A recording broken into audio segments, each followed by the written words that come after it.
mempelajari pengertian hak dan kewajiban.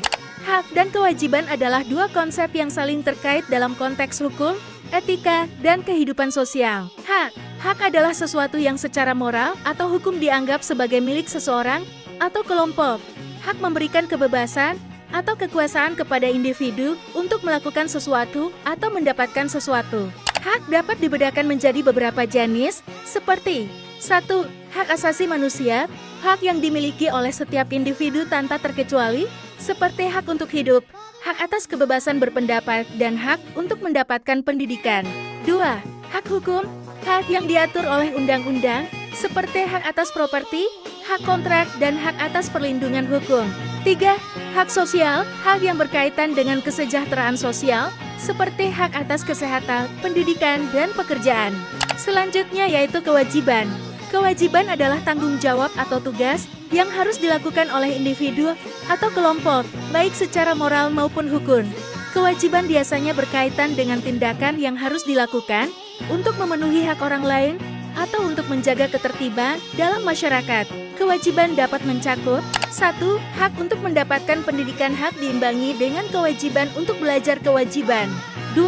Hak atas kebebasan berbicara, hak diimbangi dengan kewajiban untuk tidak menyebarkan informasi yang menyesatkan atau merugikan orang lain kewajiban. Dengan demikian, pemahaman tentang hak dan kewajiban sangat penting dalam menjalani kehidupan bermasyarakat yang adil dan seimbang. Substansi hak dan kewajiban warga negara dalam Pancasila. Nilai dasar. Nilai dasar adalah cita-cita atau tujuan yang bersifat universal atau menyeluruh. Nilai-nilai dasar dari Pancasila tersebut meliputi nilai ketuhanan yang Maha Esa, nilai kemanusiaan yang adil dan beradab, persatuan Indonesia, nilai kerakyatan yang dipimpin oleh hikmat kebijaksanaan dalam permusyawaratan perwakilan, dan nilai keadilan sosial bagi seluruh rakyat Indonesia.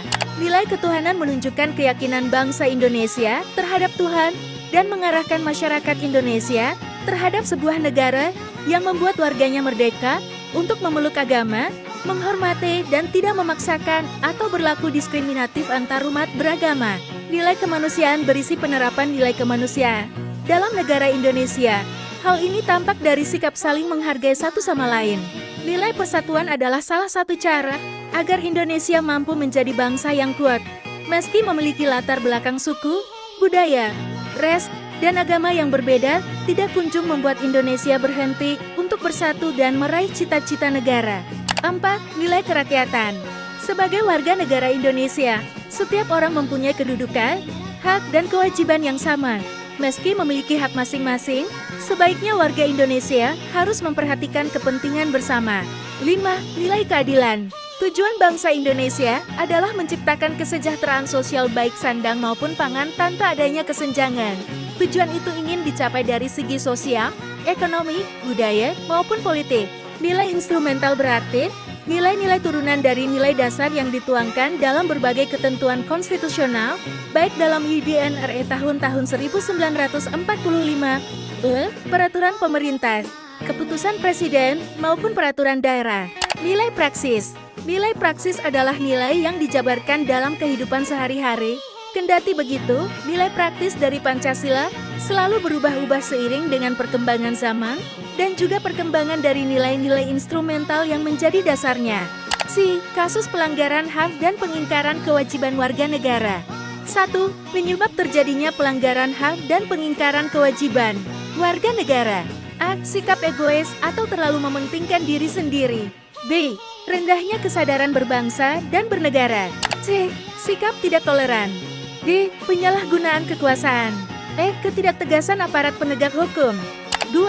Kasus pelanggaran hak warga negara. A. Proses penegakan hukum masih belum optimal dilakukan. B. Makin merebaknya kasus pelanggaran hak asasi manusia seperti pembunuhan. C. Masih terjadinya tindak kekerasan mengatasnamakan agama. 3. Kasus pengingkaran kewajiban warga negara. A. Membuang sampah sembarangan. B. Melanggar aturan berlalu lintas, misalnya tidak memakai helm mengemudi, tetapi tidak mempunyai surat izin mengemudi, tidak mematuhi rambu-rambu lalu lintas, berkendara tetapi tidak membawa surat tanda nomor kendaraan STNK, dan sebagainya. C. Merusak fasilitas negara, misalnya mencoret-coret bangunan milik umum, merusak jaringan telepon. D. Tidak membayar pajak kepada negara seperti pajak bumi dan bangunan, pajak kendaraan bermotor, retribusi parkir, dan sebagainya. E. Tidak berpartisipasi dalam usaha pertahanan dan keamanan negara, misalnya mangkir dari kegiatan sistem link. D. Penanganan pelanggaran HAM dan pengingkaran. Kewajiban warga negara. A. Meningkatkan pengawasan dari masyarakat dan lembaga-lembaga politik terhadap setiap upaya penegakan hak dan kewajiban warga negara. B. Meningkatkan penyebarluasan prinsip-prinsip kesadaran bernegara kepada masyarakat melalui lembaga pendidikan formal, sekolah perguruan tinggi maupun non-formal, kegiatan-kegiatan keagamaan, dan kursus-kursus. C. Meningkatkan profesionalisme lembaga keamanan dan pertahanan negara. 2. Membangun partisipasi masyarakat dalam pencegahan terjadinya pelanggaran HAM dan pengingkaran kewajiban warga negara. Upaya pencegahan dan penanganan pelanggaran HAM dan pengingkaran kewajiban warga negara yang dilakukan oleh pemerintah tidak akan berhasil tanpa didukung oleh sikap dan perilaku warga negaranya yang mencerminkan penegakan hak dan kewajiban warga negara. Sebagai warga negara dari bangsa dan negara yang beradab, sudah sepantasnya sikap dan perilaku kita mencerminkan sosok manusia beradab yang selalu menghormati keberadaan orang lain. Sikap tersebut dapat Anda tampilkan dalam perilaku di lingkungan keluarga, sekolah, masyarakat, bangsa, dan negara.